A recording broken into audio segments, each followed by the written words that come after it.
Salam müəllimlər. Bugünkü mövzumuz süni və sintetik liflərdən olan parçalar mövzusudur müəllimlər.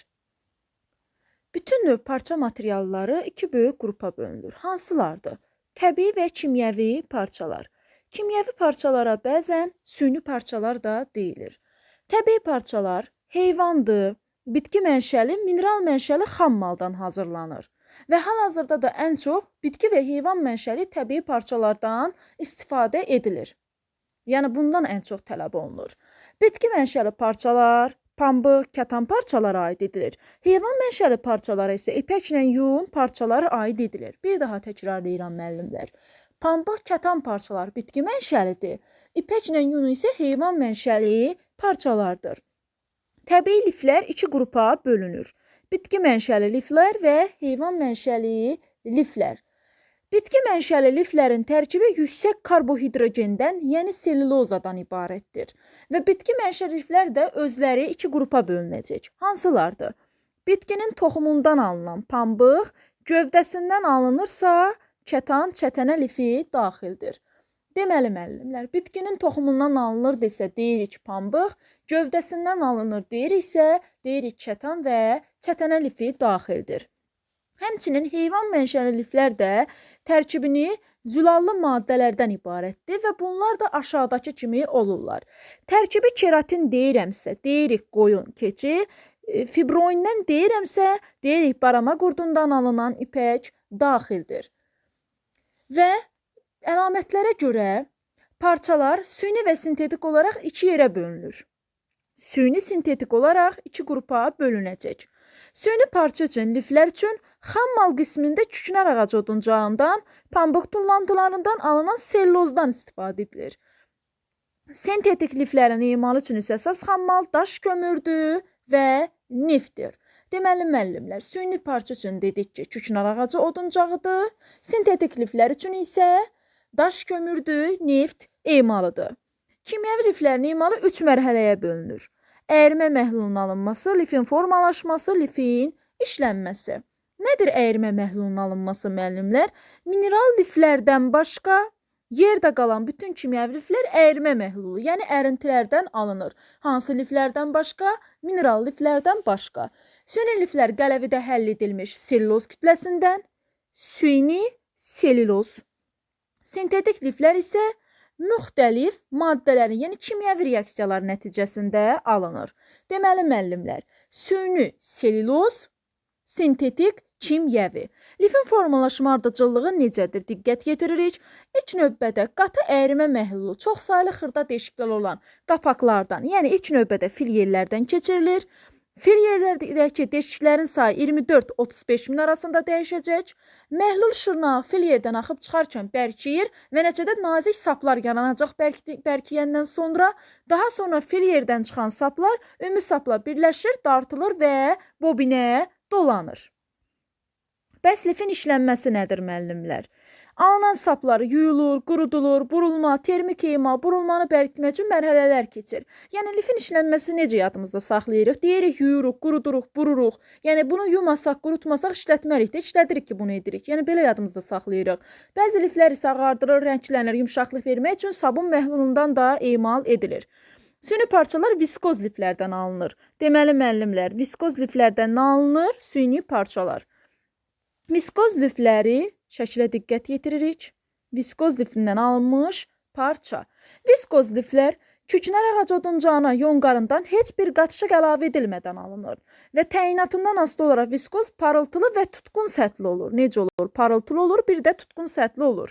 Liflərin parıltısıdır, qalınlığıdır, burulmasını dəyişməklə viskoz parçasına hansı görüntünü verə bilərik? İpək, pambıq, yun görüntüsünü verə bilərik. Və qalınlaşdırılmış viskoz saplardan istifadə etməklə isə kətan görüntüsünü də almaq olar. Viskoz parçalar möhkəmliyinə görə təbii ipəkdən geri qalır. Sual veriləcək ki, viskoz parçalar möhkəmliyinə görə hansı ipəkdən geri qalır? Deyəcək ki, təbii ipəkdən geri qalır. Amma bununla yanaşı kifayət qədər davamlı viskoz parçalar da istehsal edilir. Yaş vəziyyətdə belə parçaların möhkəmliyi 50-60% aşağı düşəcək. Viskoz pambığa nisbətən nəmi daha yaxşı obdurur, amma davamlılıqda isə ondan geri qalacaq. Viskoz liflər kətan və pambıq liflər kimi yanır, tez alışır, tez alışacaq, alovu düz olur, parlaq olur, yanmış kağız iyi verir. Yanandan sonra yerində tez dağılan açıq boz rəngli kül qalacaq. Viskoz liflər bitki liflərindən fərqli olaraq qələvi və turşuların təsirinə qarşı həssasdır. Nədir asetat, nədir 3-asetat müəllimlər? Şəklə diqqət yetiririk. Asetat lifindən olan parça. Təmiz sellozdan yox, astisellozdan hazırlanır. Xammal qismində odunca pambıq tullantıları işlədilir. Asetat 3-asetat liflərdən almış pey parçalar xarici görünüşünə görə təbii peyə çox oxşar və parlaq səthə malik olacaqlar. Asetat 3-asetat liflərdən olan parçalar nəmi pis durur, amma tez quruyur. Onlar da viskoz parçalara nisbətən daha az möhkəmliyə malikdir. Və burada da bir məsələ, bobin nədir desə deyirikdir. İpdir, məftildir, sap sarmaq üçün makaradır. Plisi nədir plisi? Fransız sözü olub, qırış büzmə deməkdir. Kiçik mexaniki preslənmiş, tikişsiz büzmə şəklində yastı, qarmon kimi çıxıntısı olan dekorativ geyim elementidir. Asetat parça yüksək qızdırılmaya tab gətirmir. Asetat 210, 3-asetat 300. Necə yadımızda saxlayırıq 3-asetatı? Elə 3 sözündən 300 sözümüzü yadımızda saxlayırıq. Asetat 3-asetat liflər tez yanır və bu zaman qonur xırda sirkeyi verən kürəciyə çevriləcək. Sintetik parçalar hansılardır? Poliefir, poliamid, poliakritinlər liflərdən istehsal edilir. Və poliefir liflərdən bəs nələr alınır? Deyirik ki, poliesterdir, lafsandır, krimpli parçalar da alınır. Poliefir liflərdən alınmış parçalar. Poliefir liflərdən alınmış parçalar yumşaq olur, elastikdir, möhkəmdir. Onlar əzilmir, qızdırılma zamanı qat və plisiləri yaxşı saxlayır, gündə ağarmır, güvə və mikroorqanizmlərlə zədələnmir. Poliefir liflərdən alınmış parçalar. Yanma zamanı isə poliefir liflər iysiz əriyir, necə kürəcik əmələ gətirir? Bərk kürəcik. Bəs poliamid nədir? Neylon, kapron, dedoron parçalardan istehsal edilir. Poliamid liflər bütün sintetik liflərin ən möhkəmidir. Poliamid parça, poliamid döşəməyə örtüyü. Bu liflərdən də hazırlanmış parçalar hamar səthə malikdir, cırılmaya, sürtülüb yeyilməyə davamlıdır, ağarmır və az əzilir.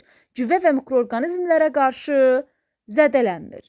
Çatışmayan cəhəti pis obturmadır, yüksək hərarət həssaslığıdır və bu da yumşaq kürəcik əmələ gətirir. Bərk kürəcik deyiriksə poliefir, yumşaq kürəcik deyiriksə poliamid. Elastin lifi nədir?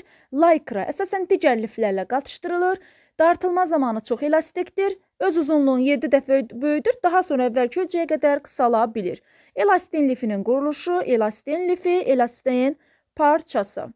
Elastan parçalardan bədənə kip oturan şalvardır, trikotajdır, uzunboğaz, gödək corablar istehsal edilir. Belə geyim bədənə yapışır, amma elastik olduğu üçün hərəkətə mane olmur. Elastandan olan məmulatlar yaxşı dartılır, əzilir, möhkəmliyi ilə fərqlənirlər. Belə müəllimlər, dərsimizin izahı bu qədər.